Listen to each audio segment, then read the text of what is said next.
Ultimately, though, life is about imbalance and finding where you're imbalanced, knowing where you need to move towards is a really significant benefit. And so I created this model many, many years ago because I wanted to have a better handle of where I was, where I wanted to be, how I was going to get there, and why I was going to do it. Unveiling a path to sustainable excellence across all areas of life. So, this is the high performance life. Let me define what high performers are. High performers are my kindergarten wife teacher who works a full time job and has her entire life. She's an amazing mom. She does everything we need to do. She does everything in the house because I travel a lot and I'm in and out on a regular basis. So, she runs our entire household. And if people think that just because she's a school teacher that she can't be a high performer, they've lost their minds. High performers are people that are putting just a little bit more than everybody else. There's a reason why you're a high income earner. There's a reason why you decided to be an entrepreneur or go into a business that you could control your own destiny. These are things high performers do, but it's usually something that you add one more extra thing. The high performers are the people that you want in your corner, the person that you would rely on if you needed something, and it's you. And that's why you're here. So, we're going to talk a little bit about the high performance life. And the price of anything is the amount of life you exchange for it. So, I love this Henry David Thoreau quote because life and time go hand in hand. And what we often find is we find ourselves with a limited amount of time, lots of ideas, lots of people that matter to us, great intentions. How many people, by a show of a couple hands, would love to be judged in life by intent alone? How beautiful would it be if you were judged by your intent? So you have no idea how much I want to be a great father. And then there are days where I fail. There are times where I overschedule something and I miss something or I forget something that matters because I'm human. And we all do these things. And we're like, oh, if I just had more time, if I could just, because we know inside who we are and who we want to be, but we're not always able to show that. So part of this presentation is about helping us get to the closest version of that best version of ourselves, the ones that we really, really want to be. So what does life stand for? Life is an acronym for love, impact, faith, and energy. Think of it as four quadrants, four parts of life. Love, these are the who's in our life, nurturing deep connections, fostering meaningful relationships, embracing the people that matter most. This isn't just the people that we were brought into this world with, our parents, our families, our children, our grandchildren, whatever it is. This is also the people that give you energy. Impact, it's living a legacy, not about leaving a legacy. If you live a legacy, you will leave a legacy. I assure you. Strive to make a positive impact on the world and contribute to society, inspire others. It's your what. So we have our who in love, we have our what in impact, faith. This is believing in something bigger than yourself. For me, it's God. For you, it can be anything that you need that's spiritual, but it has to be an inner strength. There has to be something outside of you that is your why. And when that's the case, so much more significance applies. Last but not least is energy. This is fueling your mind, your body, and spirit. A healthy mind, a healthy body, healthy spirit helps us all show up in a way that gives our best to the world. It's how we show up, who we show up for, what we show up for, why we show up, and how. By harmonizing these pillars, by bringing them together, we can be the best version of ourselves. It's really important to understand this journey I went on. And I I used to think that balance was really, really something that I was just not good at. And ultimately something that I needed to get better at. And the truth is, um, life is all about balancing the imbalance. It's all about knowing that life is something that is going to be imperfect, just like we are. I'm an imperfect man. I'm an imperfect friend. I'm an imperfect father and husband. And you see this every day. And if you ever want to actually really know how imperfect you are, all it takes is you to actually talk to your kids. They'll show you all of your imperfections. I know I have done this to my parents, and I can point out all the things that I wish they were better at, right? So ultimately, though, life is about imbalance and finding where you're imbalanced, knowing where you need to move towards is a really significant benefit. And so I created this model many, many years ago because I wanted to have a better handle of where I was, where I wanted to be, how I was going to get there, and why I was going to do it. And that was extremely important. So I'm going to go through each of these. And if Krista allows, I will save time for questions because I think sometimes we get, Yes, yes, for sure. okay. Absolutely. So usually I find that to be the most valuable part because we share stories that way and you relate to that. And that's super big. So let me go forward here. All right. Love. Who matters most to you in your life? If you're taking notes and you just want to jot down a couple of names that come to mind, write them down on a piece of paper. Prioritizing the most important relationships are one of the most important things that you can do because connection is so powerful and we need this. This is my family at a time that this is not us now. My taller son that's leaning over us looking at his mother is now 18. He just lost in a state semifinal soccer game with an unbeaten season. He won player of the year in Hampton Roads, Virginia, where he's from, a great soccer area. He's going to Radford University to play soccer and go to college as well. But dad's more happy about him playing soccer because I know you get way more lessons out of life and the experiences we have. And the school is one byproduct of that. So I love school, but I'm an entrepreneur. I know there's more peripheral, right? The younger son is now 15. He lives essentially a life where he makes his own food, he does his own laundry, he does all the things that I didn't do. I'm an Italian Catholic boy in a decent sized family, and my mom still would do all that for me if I asked her to.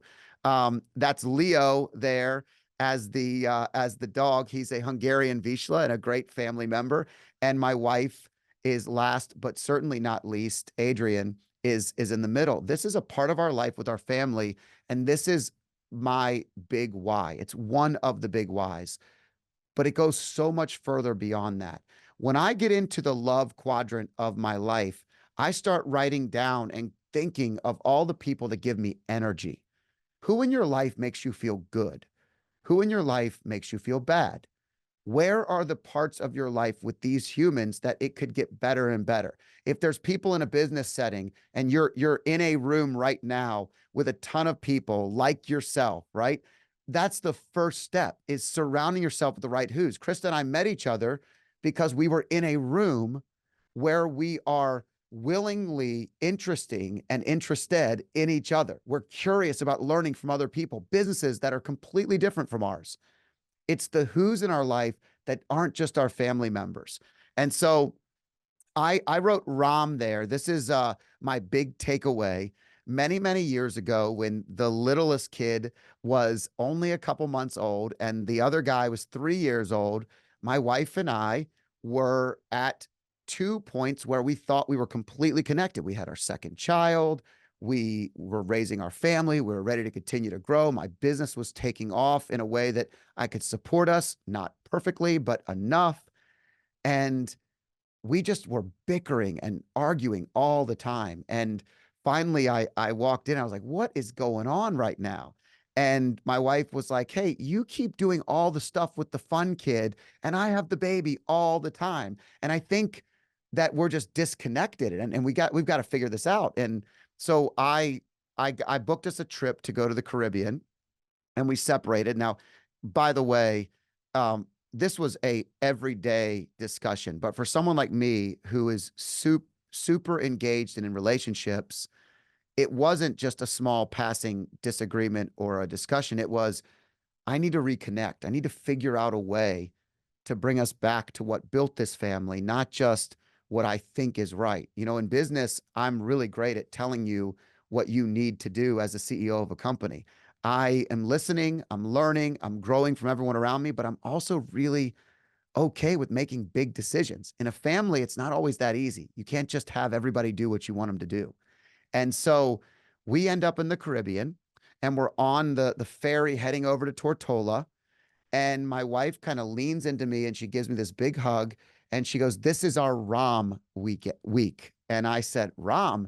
I love the way that sounds. I don't know what it means, but I love the way it sounds." And she said, "It's rekindle our marriage." And I, like most things and most ideas that entrepreneurs do, I took that and I ran with it. And this became a theme in our marriage. The ROM weeks or ROM weekends were something that I realized we had to separate to reconnect. We had to have time alone. This has nothing to do with business, but everything to do about life. I can't be the best boss. I can't be the best CEO. I can't be the best friend if my wife and I aren't connected, because that means that the stability of my entire foundational life is off. And so by having these ROM weeks where we eat great dinners, we have time to talk, we're looking at each other, not looking at the next task that needs to be done. We have implemented this and we got to the point where we were doing this at a minimum of every 6 months. And occasionally we do it every quarter. Now it's been a little harder in this last chapter of our parenting and this 18-year-old and the travel and the high fives back and forth, but we still make time to do it. And I encourage you to write down, if you write nothing else down, Rom, if you have a relationship, separating to create something that's special, to remind each other that you like each other, you don't just love each other, is so powerful. So love is this chapter of our lives that we focus on the right who's. Next is impact. Now, this is a big one for business people. And the reason I say this is in the mergers and acquisitions world, we buy businesses. And when you buy businesses, you see that a lot of people, their life is their business. Now, I know a lot of people find life in business. And if that's the most important thing in your life right now, I will not diminish that in any way. But I will tell you that if it's the only thing, it will feel empty at some point in time. And our impact has to go beyond our professional achievements. Our impact has to be bigger than ourselves. So it's really redefining our impact, expanding the notion that everything we do in our day job is everything. So when I was new in the business, I remember I would get so lost in all the things that I was working for. And I would come home and I'd be like, how do you not understand that this is what I'm doing? I'm doing it all for us. And how many times do we do things all for us and no one else is on the same train with you? You're going to a different location and the us has a different meaning than everything else around. What about the impact that as we age and our business is no longer, for people that do separate and retire at some point in time, or at least step down, when the impact is only their business, they're empty and they can't fill it. And it's not something that that's unavoidable. We can fix that. So cultivating our purpose, creating a positive ripple effect. I love purpose is simple. We have to have a purpose that goes beyond our day job, right? But the ripple effect is something that I find really, really important.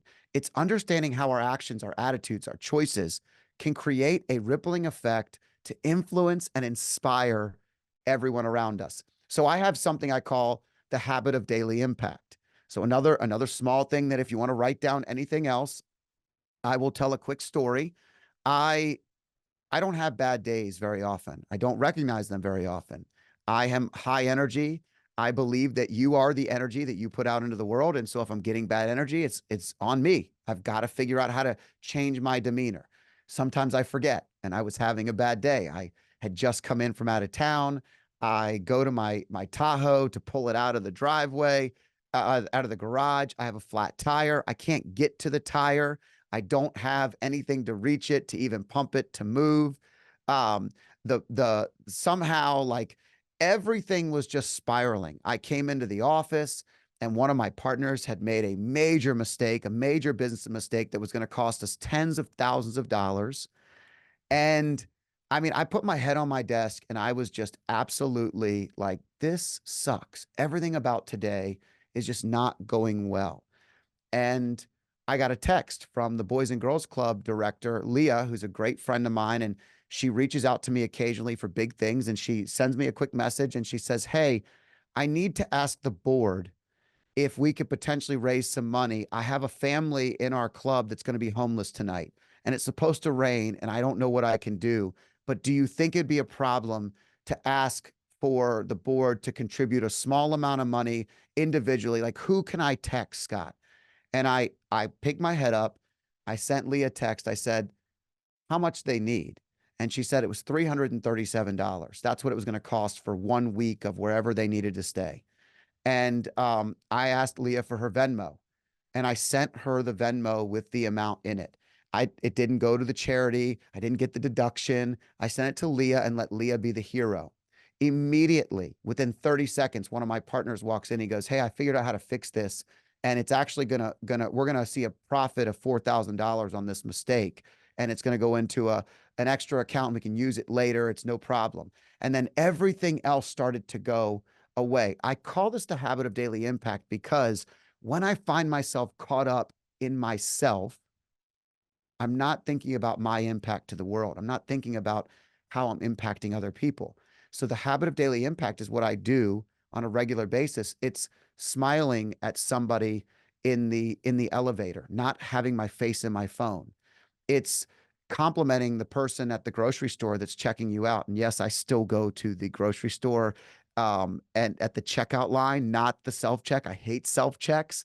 I do not want to do it myself, but I like to say something to the person that's serving me, complimenting the waitress or the waiter that's serving you, holding the door for somebody, male or female, doesn't matter. Just building on little things. And it is a habitual thing. The more you do, the more you start to notice that it makes you feel better. And you see the everyday, not just the big things that you're doing. And I know if I know Krista and I know you on this Zoom, you're probably all doing really big stuff. And if someone were to say, "What are you doing?" And you'd be like, "Oh my God, I'm doing this in the community. I'm doing that." But sometimes we forget about the journey and we focus only on the result. So legacy beyond achievement is living the legacy. This is so big. When I buy someone's business, the very first thing they struggle with is they don't know what to do. They have no idea what to do because they've always done this. Their business is everything. There's got to be something else. I'll give one more story. I have done 4 eulogies in my life. Four of my grandparents. I'm the oldest grandson on both sides. One is a big Italian Catholic family. I have 21 cousins, and I was chosen. My mom has 6 siblings. I was chosen to give my grandmother and my grandfather's eulogy. What I can tell you is in those 4 eulogies, not once did I mention what they did for a living. Think about that. Not once did I mention what they did for a living. What I mentioned was how they loved, who they loved, how they made me feel, how they made everyone around them feel, what they did for the world, what they did for their families, the impact that they made on my life, on everyone in the audience's life. And these are the things that I think are really powerful. So it's that reflection, that awareness, aligning our actions with our values and living to that is so important. Faith, believing in something bigger than ourselves. Okay. This is so powerful because when you believe that you are the only thing that can solve a problem, I don't care if you're in a company and you've built a great company. Every time I find myself thinking that I'm the solution, I've got to figure this out. And I've got, I'm forgetting about the we. I'm forgetting about the why. There's always something bigger. So I put a couple of bullets here. Belief in a higher purpose provides a sense of purpose that goes beyond oneself. Ethical compass, spiritual belief gives us a compass to know how to live. Inner strength and resilience. How many times in your life do you feel like you're so close to a goal, but it's just not coming easy enough? That you're struggling, to find the meaning behind why you keep doing what you're doing. Maybe you created a business and it's not moving as fast as you want it to, or you're struggling every day. Right on the other side of that struggle is usually success.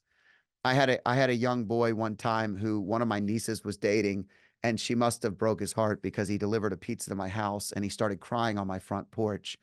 And when he saw us, and he was like, I just really missed being around your family. And, you guys were the greatest influence in my life. And it was such a short time. And I barely knew this kid, nor did I really like him, to be quite honest with you. I was kind of hoping she'd find somebody else. But um, but anyway, the point that I'm getting at is, I walked around the side of the house to give him a really big tip, and to have a quick conversation with him. And he told me that he was anxious all the time, and that he decided not to go to college because he was just so anxious all the time. And I said, on the other side of anxiety is success. The resilience you build comes from that success. And he goes, how do you do it? And I said, I believe it's not just me trying to do it. I believe in something bigger than myself. I believe in God. So for me, I was able to explain something. That young man went to college. He's now in his third year of college and he's doing great. And he sends me a text every once in a while. But it's just separating from ourselves and knowing that there's a different perspective. There's a connection that you can have with something bigger, a community connection. It keeps me humble. It always has a moral guidance for me. So these are things that are important. Energy is big, okay? There are times in my life where the energy of how I show up to something and the energy that I'm receiving are a reminder immediately that I'm not putting in the effort that I want. My son did a video last night for an all-star game he's a part of, and it sounded kind of like this. Hey, 757 All Stars. I'm super excited to be here. I'm gonna represent, Great Bridge High School, and I'm looking forward to, the next chapter. And thanks for coming out. Let's bring the energy. And of course, I'm a father, so I was, oh, you did great. And then I was like, hey, if you want to bring energy, you got to show up with energy. You got to show up with energy. How are you showing up to work right now?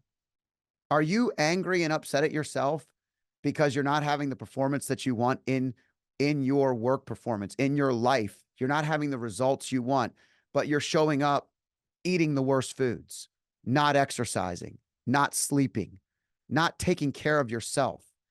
Joe Polish is, Krista mentioned this earlier. I love Joe Polish. He has an analogy he uses called the $1,000,000 racehorse. If you're a $1,000,000 racehorse, how does that racehorse need to be taken care of? That racehorse has an entire team to take care of it. It's got someone that walks him, someone that rides him, someone that feeds him, creates the diet, someone that trains him. That racehorse is only eating the best foods. It's getting the best rest, and it's in the best environment for itself. Now, how are you showing up every day? Do you have mental clarity? Is there emotional equilibrium? Is there physical vitality? Are you excited? Do you have energy in the beginning of the day? These are things that I find myself having to go back on and identify. Remember, I'm giving you the information here. It's not how I do it. I'm going to show you how I do it. Do you feel like this is you sometimes in life? Is this not the perfect picture? You have the road, you're driving a car maybe you don't want to be driving, and you're stuck, and you feel like it's never going to end. This is overwhelm. This is where so many of us lie. And so, how do we get out of overwhelm? This is life's balance wheel. And I use this, and I'll make sure that I get this to Krista, and you guys can have this as a tool. But love, impact, faith, and energy, I assess myself. And then I look at, where am I now? Where do I want to go? Why do I want that? And how am I going to get there? I have two other little things at the bottom of the screen that you might notice. My ability to say no. I don't know how many people in here are not great at saying no, but I'm not great at saying no. I say yes a lot, and then I get worn out. How much fun are you having? Do you ever do things that are supposed to be fun and you're like, why is it not fun anymore? Because you don't have time to actually be where your feet are? This is an enormous tool that I use to just self-assess. Where am I at? I use this all the time. This is the actual tool that I use.